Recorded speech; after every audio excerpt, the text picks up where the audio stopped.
Bona vesprada. En primer lloc, demanar disculpes per aquest retras. Per problemes tècnics hem començat un poc darrere. Sent les 17:06, donem inici al ple ordinari del 12 de febrer de 2025. Excusem l'assistència de Joaquín, que ha avisat que no podria vindre. Primer punt del ple, aprovació de l'acta de la sessió anterior. Algo que dir? Doncs passem a votació de l'acta de la sessió anterior. Vots a favor? Per unanimitat s'aprova l'acta anterior. Segon punt, pressupost general per a l'any 2026, bases d'execució i plantilla del personal.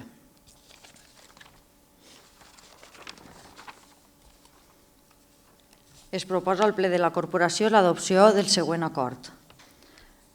Primer, aprovar inicialment el projecte de pressupost general de l'Ajuntament que conté els estais de despeses i ingressos per un import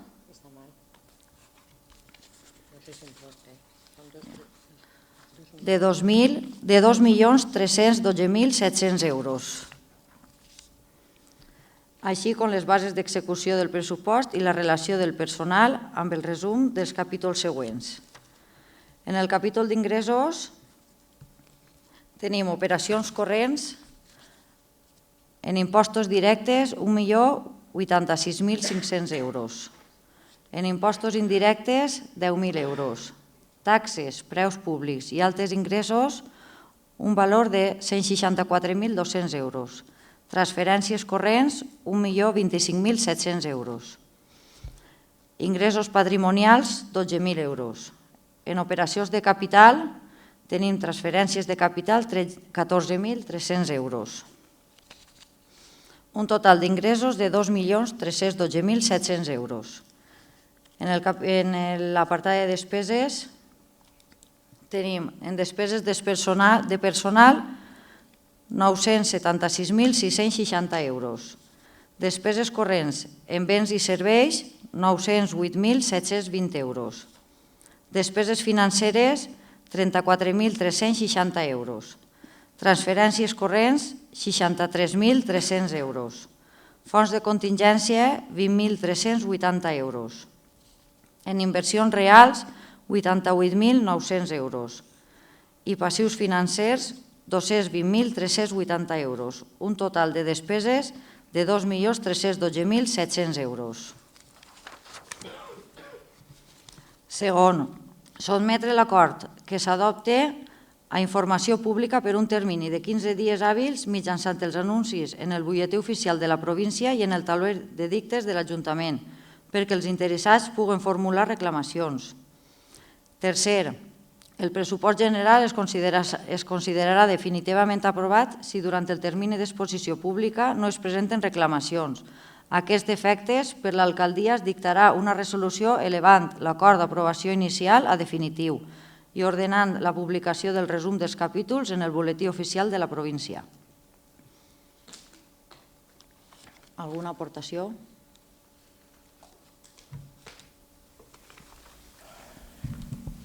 Bona vesprada. A veure, millor?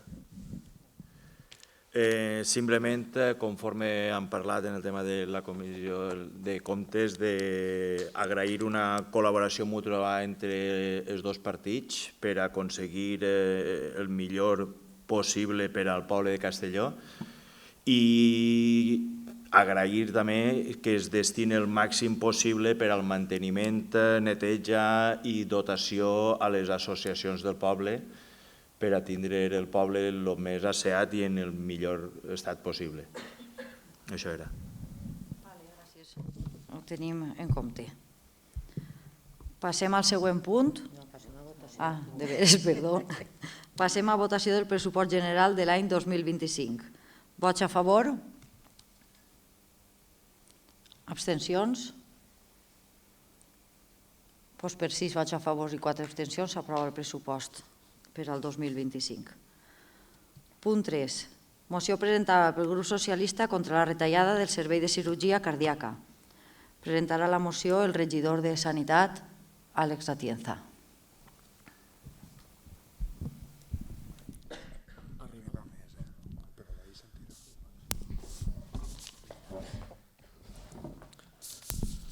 Bona vesprada, estem bé, no? El Servei de Cirurgia Cardíaca de l'Hospital Universitari de la Ribera, situat al Alzira, ha destacat al llarg dels seus 25 anys de funcionament com un referent en l'atenció sanitària. Aquest servei ha estat reconegut per la seva excel·lència mitjançant premis de qualitat assistencial i, el que més important, ha guanyat la confiança de les persones usuàries, que valoren molt positivament l'atenció rebuda. El possible tancament del servei de cirurgia cardíaca, segons les informacions publicades, pot estar motivat per criteris d'eficiència econòmica i reorganització territorial. No obstant això, aquesta decisió comportaria greus conseqüències per a la salut de les persones, especialment en patologies agudes de cirurgia cardíaca, on l'atenció precoç és vital per a la supervivència. Este servei sols es presta en la província de València, a l'Hospital de la Ribera, fora de la ciutat de València, on es presta la FE, el Clínic i el General. La derivació de pacients a aquests hospitals de la ciutat de València augmenta significativament els tests de resposta, fet que redueix les probabilitats de salvar vides. En el cas de la Vall d'Albaida, a 88.144 habitants a la fi de 2023, els quals es sumen a vora 1 milió que dona cobertura fins dins de les comarques centrals. En aquest sentit, passaríem d'estar a una mitja hora en cotxe de distància fins a l'hora i mitja, amb la pèrdua de serveis i qualitat de vida als nostres pobles. El despoblament és un fet a la Vall d'Albaida i la pèrdua d'aquest servei comporta la de la pèrdua de la qualitat de vida i empitjorament de la salut d'una població que necessita la millora i implementació de serveis dedicats a la salut. El tancament també tindrà un impacte negatiu en altres serveis de l'hospital, com cardiologia, reanimació, urologia, cirurgia vascular i anestèsia, reduint la capacitat global del centre per a respondre a les necessitats sanitàries de la comarca. Cal recordar que en el procés de reversió de la gestió privada a la pública es va acordar que la cartera de serveis no podria es veure empobrida, un compromís que s'ha de respectar per a garantir la qualitat assistencial i l'equitat territorial en l'accés a la sanitat pública. No existeix cap justificació per a desmantellar un servei que ha demostrat ser essencial en un hospital comarcal clau per a l'equilibri territorial de la Comunitat Valenciana. Centralitzar serveis en hospitals de la capital contravé els principis de descentralització i equitat territorial que han de guiar la nostra sanitat pública. Aquest ple insta el Consell a garantir la continuïtat del servei de cirurgia cardíaca de l'Hospital de la Ribera, mantenint els estàndards de qualitat assistencial i respectant el compromís adquirit en la reversió de la gestió pública. Tanmateix, prioritzar criteris de salut i equitat territorial per damunt de consideracions estrictament econòmiques en la presa de decisions que afecten serveis essencials com el de cirurgia cardíaca. I, per últim, avaluar la possibilitat que el Servei de Cirurgia Cardíaca de la Ribera assumís capacitats d'altres àrees sanitàries pròximes, com Dénia, Gandia, Xàtiva, Ontinyent i Alcoi, amb l'objectiu d'optimitzar recursos i reduir els tests d'atenció per a patologies crítiques.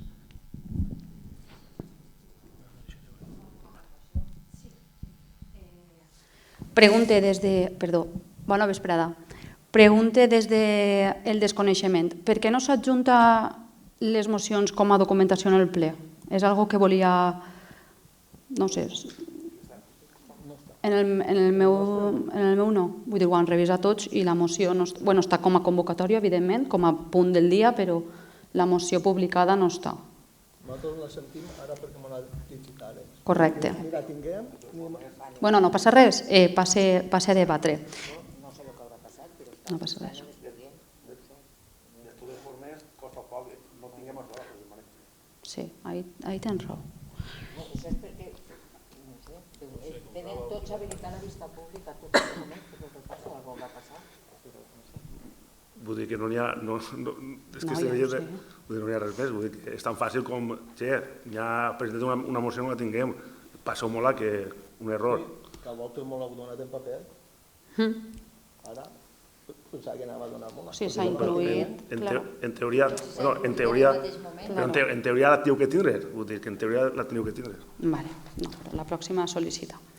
Bueno, és important, no dic o no, que es preocupeu de l'àrea de salut de la Ribera i del que impacta, evidentment, però no ho acabé d'entendre. Que presenteu una moció sobre aquest tema al ple, sí, és un tema molt important, que n'hi ha que tractar-lo, perquè que es lleve i es retallen aquestes àrees no es deuria ni de consentir, ni tant en sanitat ni com en educació. Entre el govern que entre no hauria de tocar-se, Però no entenc com presenteu una moció sobre això i no en presenteu cap sobre la falta de pediatra que tinguem en el nostre centre de salut o la falta de metges molts dies a la setmana, cosa que això sí que ens impacta significativament.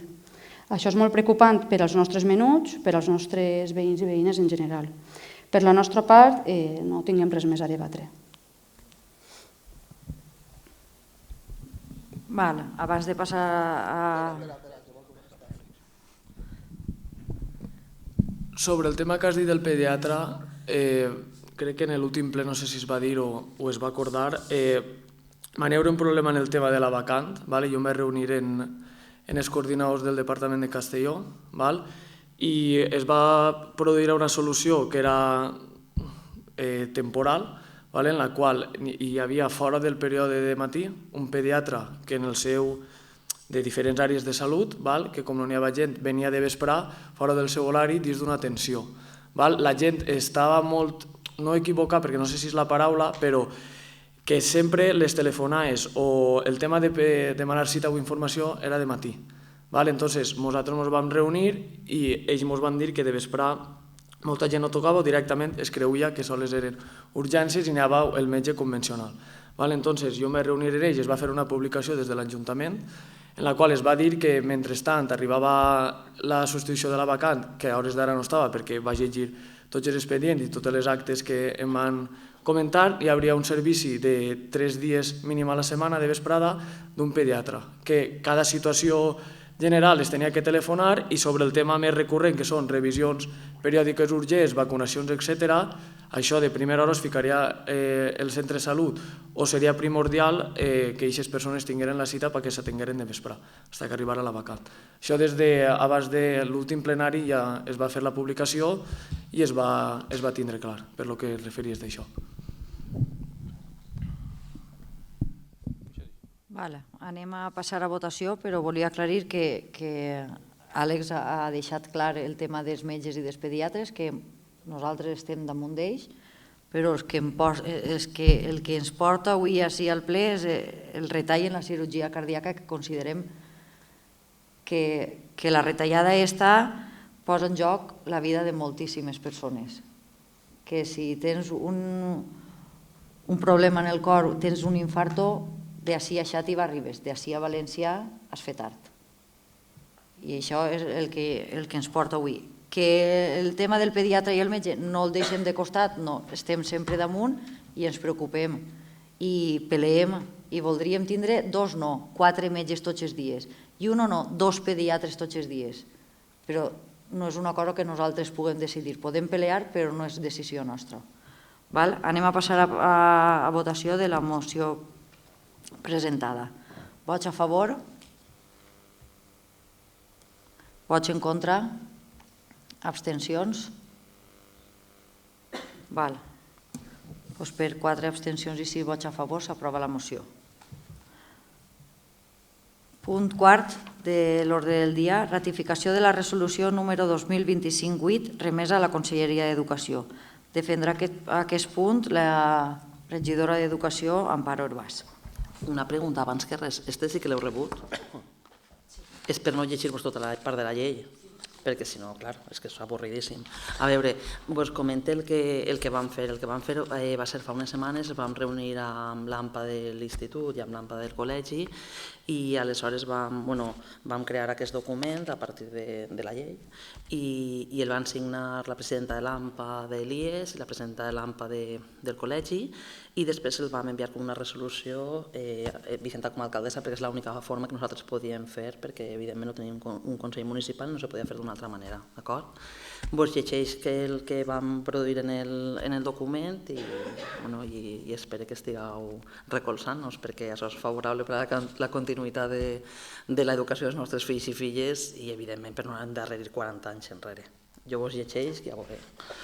A veure, Vist l'escrit presentat per l'AMPA del Col·legi Vergel Remei i l'AMPA de l'IES Manuel Sánchez Guarner de Castelló de Rugat, amb registre d'entrada a aquest ajuntament número tal, el qual es transcriu, l'AMPA del Col·legi Vergel Remei i l'AMPA de l'IES Manuel Sánchez Guarner sol·liciten a la Conselleria d'Educació, Cultura, Universitats i Ocupació la retirada del projecte de l'ordre de Conselleria d'Educació, Cultura i Universitats i Ocupació, per la qual es convoca el procediment de consulta de representants legals de l'alumnat per a triar la llengua base aplicable a partir del curs acadèmic 2025-2026, de conformitat amb el que s'estableix la disposició de transitòria segons la llei 1/2024 de 27 de juny de la Generalitat, per la qual es regula la llibertat educativa.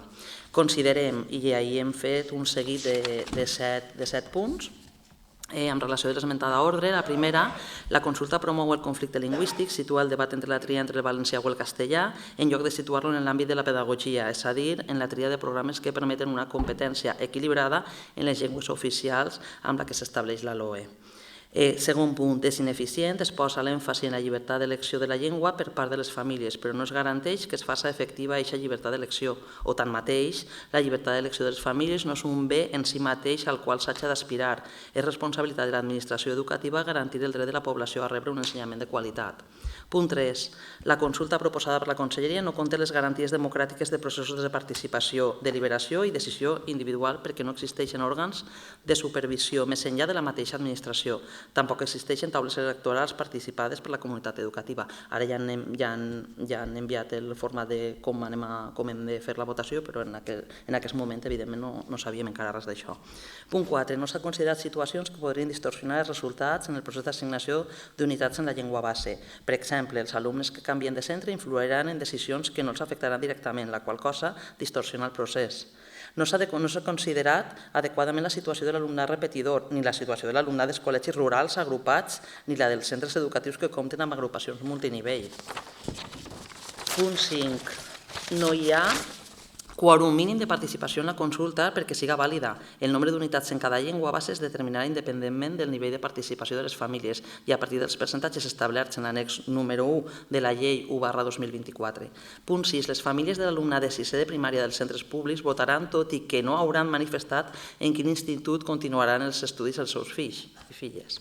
Punt 7. Alguns articles no s'ajusten al que s'estableix en la pròpia llei 1/2024. Després hem fet una relació de totes les parts de la llei 1/2024 i després vam fer la resolució. Primer adheríem l'escrit per a l'AMPA del Col·legi Vergel Remei i l'AMPA de Manuel Sánchez Guarner. Instaven la Conselleria d'Educació a retirar el projecte d'ordre per el qual es regula i convoca el procediment de consulta als representants legals de l'alumnat per triar la llengua base aplicable al curs 2025-2026, realitzar accions positives en favor del valencià d'acord amb el que li he prescrit en l'article 6.3 de la LUE, considerar les aportacions de la comunitat científica i obrir un procés de diàleg amb la comunitat educativa. Tercer, notificar aquesta resolució a la part interessada i quart, donar compte al ple de l'Ajuntament a la propera sessió que es celebre.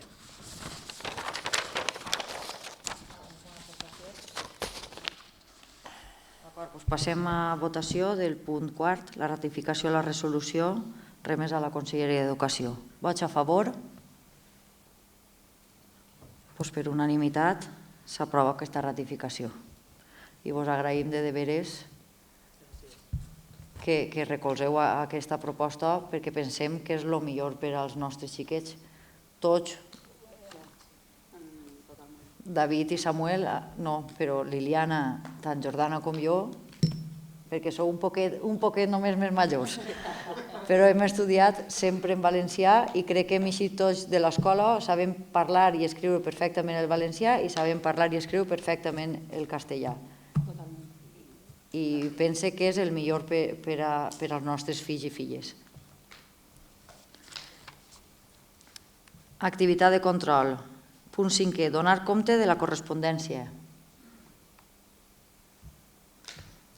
I punt 6è. Donar compte de les resolucions d'alcaldia. Algo que dir? Doncs passem a l'últim punt del ple. Pregs i preguntes. Us passo la paraula.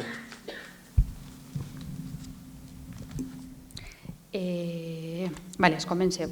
Ja ens preguntes i després ja m'ho contesteu el que siga, com com cregueu convenient. Voldríem saber la situació dels contenedors del carrer La Font, si n'hi ha alguna novetat, si hi ha opció de clausurar-los bé i reubicar-los en algun altre lloc de moment, de forma així, més que res perquè el poble estiga net i asseat, perquè la gent continua tirant igualment.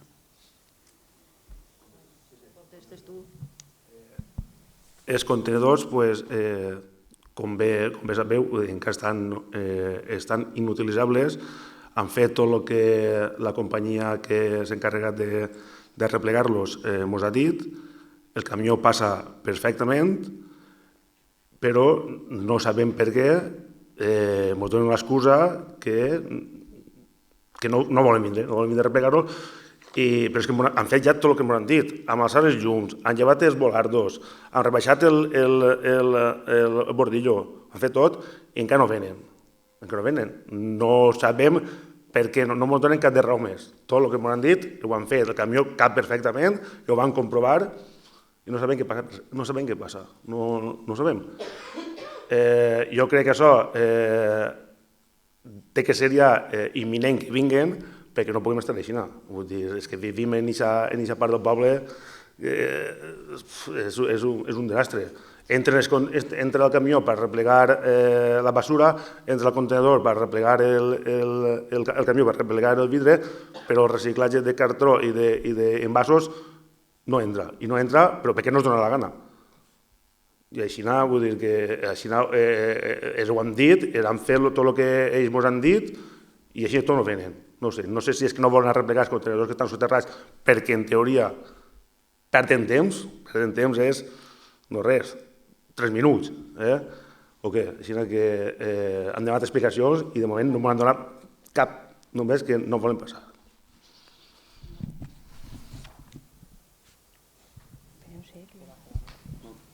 No, anava a dir una cosa més i ja està. De totes maneres, seguirem peleant en l'empresa perquè vinguin el més aviat possible. Si cal que fem alguna cosa més, doncs ho farem, però necessitem precís que es posen en funcionament de nou. Vale, perfecte. Després, el camí de l'Ofra, el camí de l'Ofra, té 36 forats, on sols s'han arreglat 19 i mig. Per què no es reparen tots en la seva totalitat d'una tonga? En el camí de... Ai, perdó. De 36, sols s'han arreglat 19 i mig. Ja sabies tu més que jo, perquè jo comptar no l'he comptat. Sabia que n'hi havia forats i... 36. I quan n'hi ha tapats ara? 19.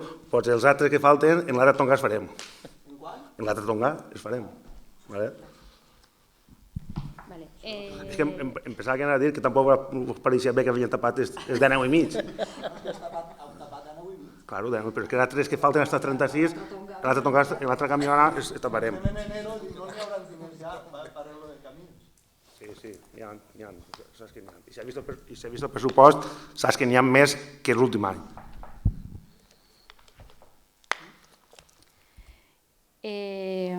Hem vist en entrades i eixides de mes una factura de 45.000 euros en referència a millora, modernització i dotació d'infraestructures de polígon industrial El Molí. Revisant, si passegem pel polígon, de 150 faroles que té el polígon, el 20% estan fundides o doblades.